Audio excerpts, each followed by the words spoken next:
Alors Ben, ça va? Oui, ça va, ça va. Le retour à Bruxelles, ouais, c'est très bien. De toute façon, on va faire un élément à l'intérieur par rapport à tout ce que tu as fait aux États-Unis, tout ce que tu as fait au pays, et tout ce que nous allons faire ensemble pour notre communauté. Bon, ok, merci. Chers lecteurs, mesdames, mesdemoiselles et messieurs, nous nous réjouissons de votre fidélité à notre émission L'invité. Aujourd'hui, nous avons comme invité M. Ben Kalala, un compatriote qui vit à Atlanta et qui a décidé d'investir au pays. Et donc nous profitons de son passage ici à Bruxelles pour pouvoir causer avec lui d'abord du pays et aussi de la diaspora parce que c'est une grande personnalité de notre communauté congolaise à l'étranger. Monsieur Ben Kalala, bonjour. Bonjour, Cheikh. Vous vous souvenez que nous nous sommes rencontrés pour la première fois en 2005 lors du premier congrès mondial des Congolais vivant à l'étranger. Est-ce que vous avez encore un souvenir de ça? Absolument, comment je peux oublier? Bien. Et vous vous êtes rendu compte avec le temps que c'est grâce à ce congrès que petit à petit, beaucoup de gens commencent à se mobiliser pour arriver au grand phénomène. Aujourd'hui, d'abord, il y a eu les Bana Congo en même temps que nous, et puis maintenant, il y a le phénomène des combattants. Et vous vous sentez toujours l'âme des combattants? Je suis un activiste pour la cause congolaise, comme vous venez de le dire. On a commencé, voici belle lurette, nous sommes déterminés, je suis déterminé, j'ai l'amour de notre pays. Et tout ce qui est arrivé, vous savez, il y a un temps pour tout dans la vie. Ce que nous avons commencé comme œuvre en 2004-2005 dans la diaspora a vu quand même un succès, puisque tout ce que nous avons aujourd'hui, c'est le fruit du travail que nous avions commencé. Et je suis très content, je suis vraiment ravi de voir que nous avons encore beaucoup plus de Congolais qui ont adhéré à la vision que nous avions à cette époque, c'est-à-dire l'amour, qu'est-ce que nous, la diaspora, qu'est-ce que nous pouvons faire pour notre pays. J'en suis ravi et moi, en tout cas, je pense que nous devons continuer sur cette ligne et permettre aux autres qui viennent après, ou qui viendront après, de pouvoir aussi adopter la même ligne de conduite pour que nous puissions voir le changement dans notre pays. Monsieur Ben Kalala, vous revenez du pays, vous avez décidé d'investir au pays. Est-ce que vous pouvez nous donner un petit aperçu de la situation générale du pays sans aller trop en détail? Parce que vous êtes quand même quelqu'un de la société civile, finalement. Je viens du pays, comme vous le savez, je suis indépendant, puisque je n'ai pas de parti politique. Je suis indépendant, mais je vais toucher un peu à deux volets, puisque le pays a un problème. Comme nous le savons tous ici dans la diaspora, le pays a un problème. Donc on ne peut pas s'en passer, on ne peut pas parler du pays sans toucher au point qui touche la population congolaise.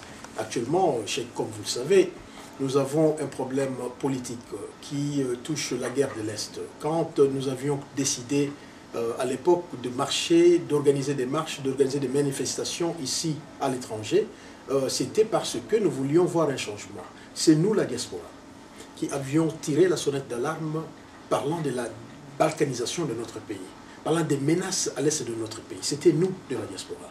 Alors aujourd'hui, Cheikh, quand je reviens du pays, je vais dire une chose. Finalement, je dis bien finalement, la population congolaise, le peuple congolais comprend le rôle que nous jouons dans la diaspora. Nous aimons ce pays, c'est ainsi que nous nous manifestions à cette époque-là et nous continuons à nous manifester pour faire pression sur la communauté internationale afin que les choses changent dans notre pays. Ça, c'est le volet politique, mais c'est un volet très important parce que c'est un problème qui touche à nos populations actuellement. Nous avons aussi, nous de la diaspora, je l'ai toujours dit, c'est nous de la diaspora qui aidons nos familles, qui participons dans la vie quotidienne de nos familles, que ce soit dans le domaine de l'éducation. Tout le monde qui est dans la diaspora, qui a une famille à Kinshasa, doit contribuer à l'éducation de tel neveu ou cousin, ainsi de suite. C'est nous, Cheikh, au Congo, quand nous voyons les voitures de taxi, le transport en public, c'est nous, les membres de la diaspora, qui faisons quelque chose pour qu'il y ait au moins quelque chose aussi au pays. Nous contribuons, tant soit peu, mais nous contribuons. C'est nous de la diaspora, avec le bilan que le Western Union avait fait.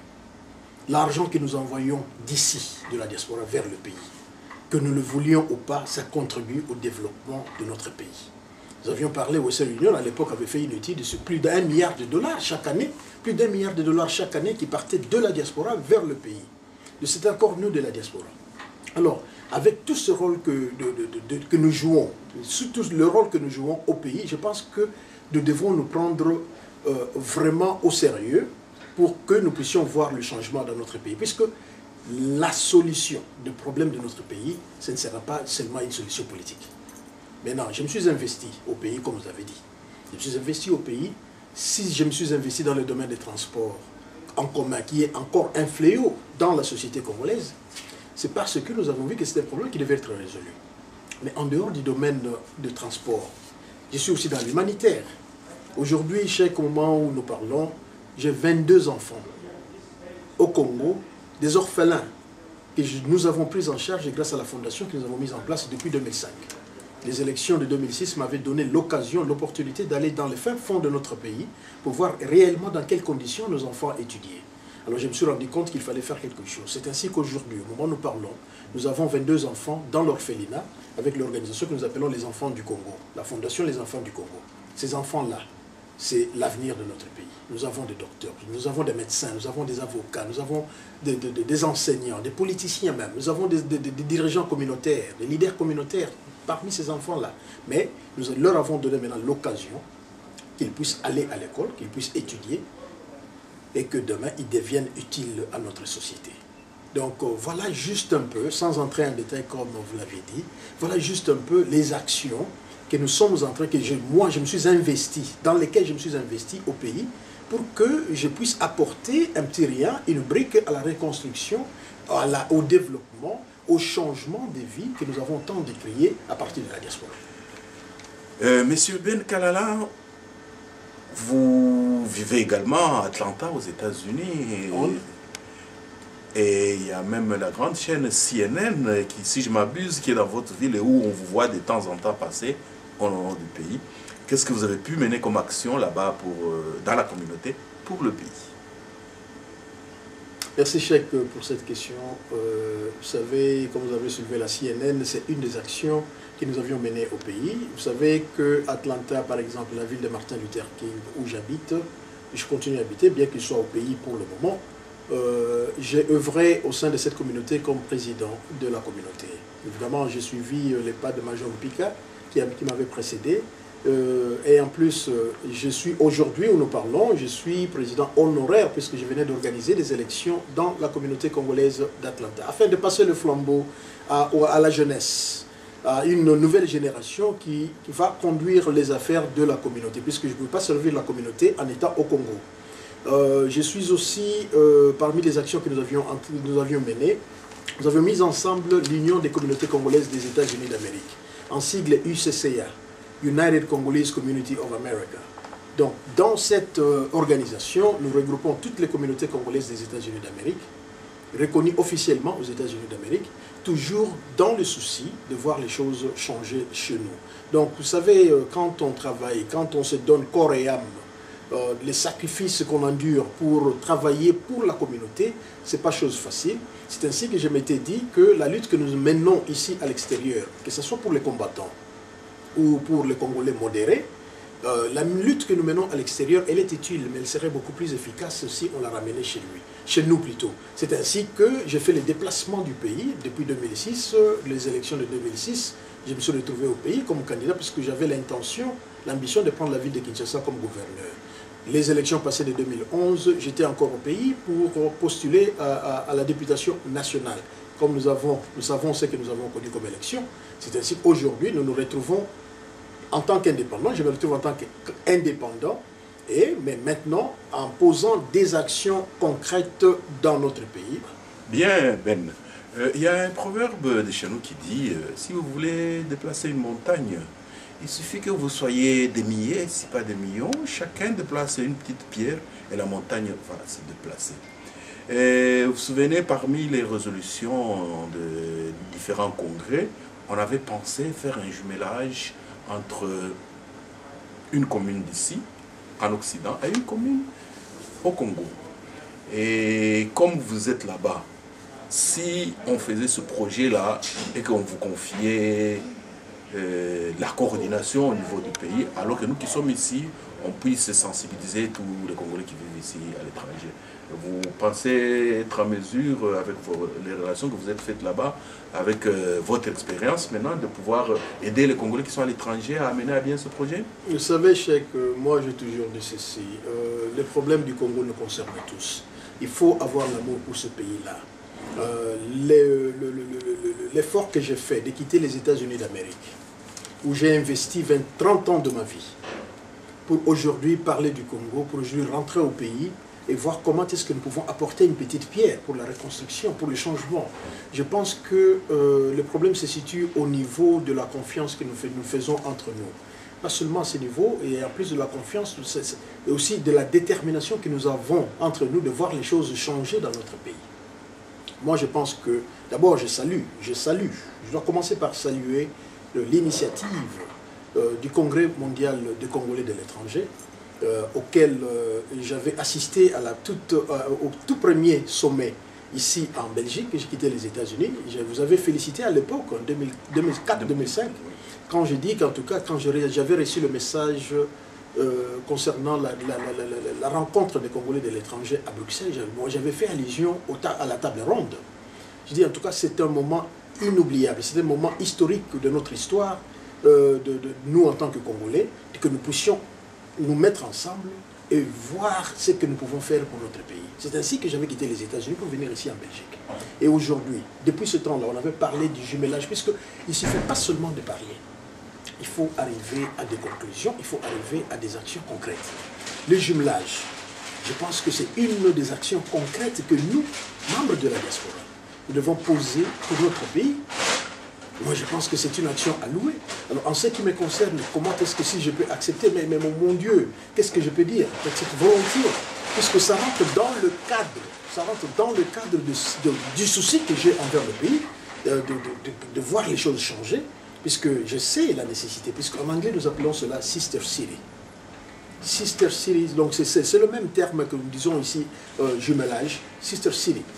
C'est-à-dire qu'une commune étrangère est jumelée avec une commune au pays pour que nous puissions voir comment est-ce que ces deux communes peuvent travailler sans passer par le gouvernement.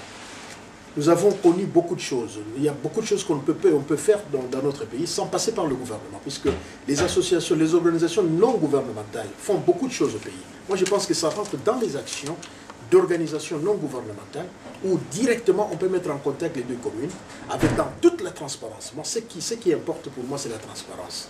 Ce qui importe pour moi, c'est voir les résultats. Que si nous commençons une action, que cette action puisse aboutir à des résultats concrets, que nous puissions voir qu'il y a un changement dans des communes congolaises, puisque ça commence par la base. Dans des communes congolaises, que ce soit à Kasumbalesa, que ce soit à Mweneditu, que ce soit à Katanda, que ce soit à Lubilangi, vers la rivière Lubilangi, là en allant vers chez moi, que ce soit à Bolobo ou à Inongo.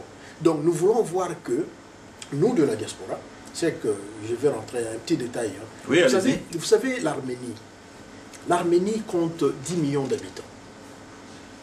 Parmi les 10 millions d'habitants, il n'y a que 3 millions qui vivent en Arménie.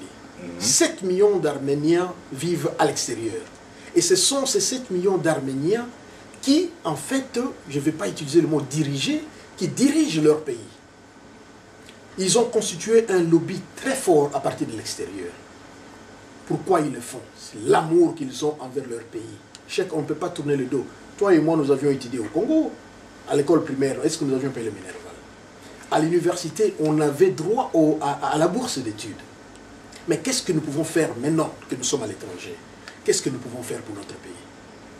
Nous redevons à notre pays. Qu'est-ce que nous pouvons faire maintenant pour que ceux qui viennent après nous puissent aussi avoir le même, si pas les mêmes privilèges, mais aussi avoir des opportunités d'aller de l'avant, puisqu'ils constituent l'avenir de notre pays.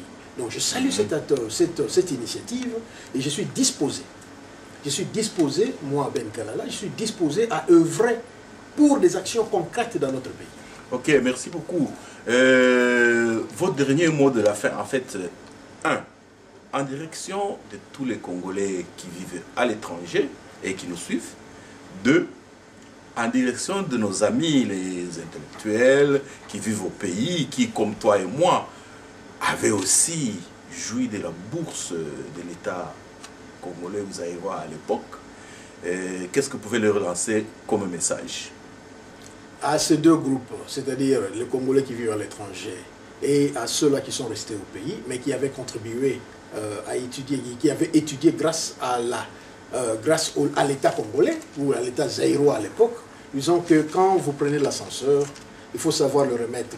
Vous ne prenez pas l'ascenseur pour le garder en haut, il faut remettre l'ascenseur, le renvoyer en bas pour que cet ascenseur puisse ramener les autres. C'est de la situation dans laquelle nous nous trouvons actuellement. Nous avons une dette envers notre pays, nous avons une dette envers notre État, parce que nous qui avions étudié nous qui avions eu l'opportunité d'étudier avec la bourse d'études du Zaïre, il y a ceux-là qui ont même quitté le pays, qui avaient même voyagé pour aller étudier à l'extérieur avec la bourse du pays. Alors à ceux-là, je dis que ceci, le langage que Mboka Wanabateka, Tokabola Mbongo, est si là. Ça, c'est un langage qui me rend malade. Quand j'entends un Congolais ou un Zaïrois de l'époque dire que voilà, nous en avons marre. On dit en Lingala que le Congo, c'est notre pays. Le Congo, c'est notre pays. Nous ne pouvons pas nous fatiguer, nous ne pouvons pas nous lasser de faire les choses qui vont contribuer au changement dans notre pays. Donc à ceux-là, je dis, je lance un appel pathétique à l'amour. L'amour de notre pays. Si nous aimons notre pays, nous ne pouvons pas le vendre. Si nous aimons notre pays, nous allons poser des actions concrètes qui vont aider, qui vont faire en sorte que le quotidien du Congolais puisse changer. Donc, le message que j'ai envers nos amis, nos compatriotes, qu'ils soient de l'étranger ou qu'ils soient ceux-là qui sont restés au pays, mais qui ont contribué, qui avaient étudié avec la bourse de l'État, l'amour de notre patrie. C'est ainsi que nous allons changer les choses dans notre pays. Bien, merci beaucoup Ben Kalala, ça a été un plaisir pour moi de vous rencontrer aujourd'hui ici à Bruxelles. Et à tous nos lecteurs, nous mettons les adresses où ils peuvent nous contacter. Et parmi les contacts, il y a la banque des données que nous faisons depuis plusieurs mois, s'ils peuvent s'inscrire. Et nous sommes sûrs que l'interface congolais de l'étranger, congolais qui vivent au Congo, grâce à la diaspora, pourra faire décoller très rapidement notre pays. Encore une fois, merci à Ben Kalala et merci à vous tous qui nous suivez.